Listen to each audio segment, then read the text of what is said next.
Takže čau lidi, tady vás zdraví Lix 07. Dneska budeme natáčet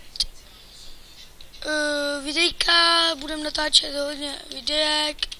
Chtěl jsem vám říct, že tady to videjko, tady si postavíme někde baráček. Ovšem dneska natočím ještě s kámošem videjko. Zrovna jsem si vytvořil svět a pěkná poušť, takže budeme se pokoušet hledat nějakou vesničku. Už tak si v ní uděláme byt. Snad najdem to, tam, kde bychom měli zemřít. No tak, hele tyjo, tady je vesnice. Tyjo, tak to je štěstí, jak něco. Vidíte, já jsem našel vesnici, hurá.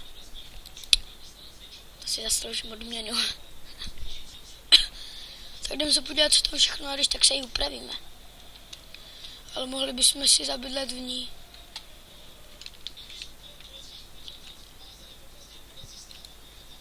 Normální domeček, tady to. Vidíte, tamhle to je kostel. Tady to bude kovář. A určitě tady má truhlu, jako vždy. Tyjo, hele. Dobře, von. Co si uděláme? Krumpáč si uděláme železnej, ne? Jo, radši krumpáč.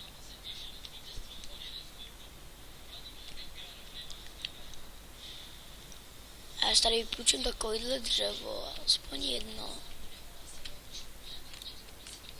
Vrátím vám tady neopracovaný teda.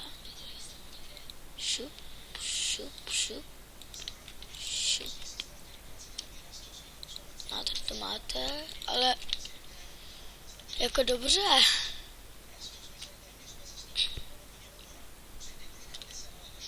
Podíváme se.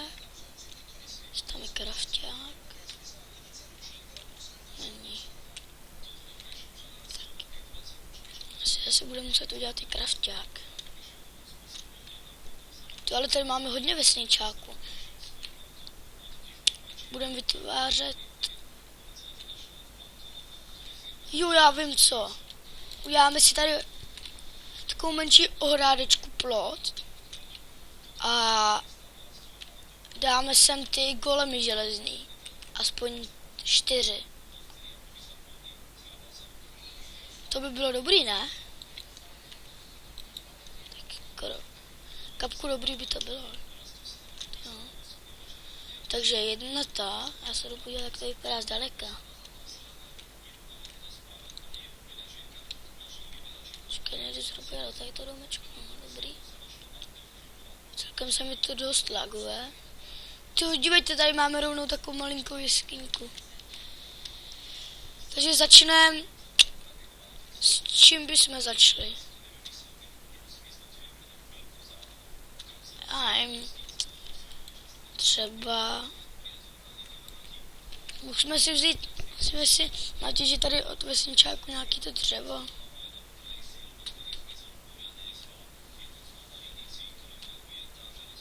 Tyjo, vidíte, jak se mi to teď laglo?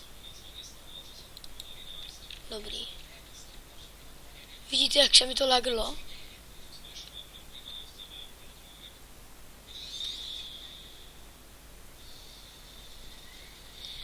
No co, snad se to přežije. No, nevím. No.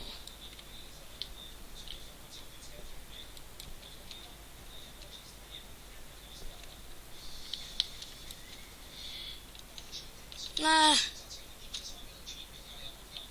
Tak jsem to nemyslel.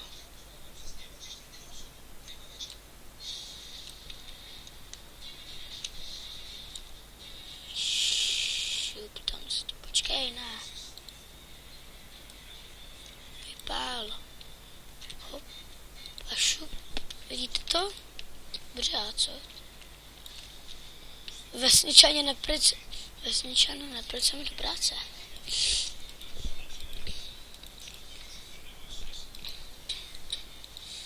Ale za chvilku to ukončíme, protože tyjo. Natáčím přes Bandicam a 10 minut, protože mě to nechce kupovat, prostě.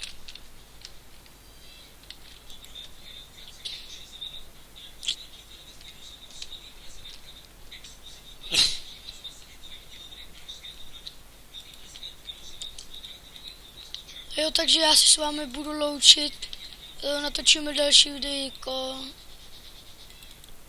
a chtěl bych říct, že ještě teda natočím, takže se máte na co těšit, našel jsem vesničku, takže